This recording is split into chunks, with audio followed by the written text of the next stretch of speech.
স্বাস্থ্য ক্যাডারে আবেদনের বয়সসীমা ৩২ থেকে বাড়িয়ে ৩৪ করার প্রস্তাব করেছে স্বাস্থ্য মন্ত্রণালয়। বৃহস্পতিবার এই তথ্য জানিয়েছেন প্রধান উপদেষ্টার স্বাস্থ্য বিষয়ক বিশেষ সহকারী অধ্যাপক সাইদুর রহমান। দুপুরে সচিবালয়ে ব্রিফিংয়ে তিনি বলেন, ইন্টার্নশিপ সহ MBBS কোর্স ৬ বছরের, সেই বিবেচনায় ৩৪ বছর করার প্রস্তাব করা হয়েছে।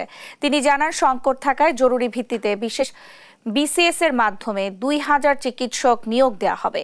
এছাড়া বঞ্চিত চিকিৎসকদের জন্য ৭,০০০ সুপার নিউমারি পদ সৃষ্টি করা হয়েছে। এছাড়া বেসরকারি চিকিৎসকদের পে স্কেল নয়, সর্বনিম্ন বেতন কাঠামো ঠিক করে দেওয়া হবে বলেও জানান তিনি।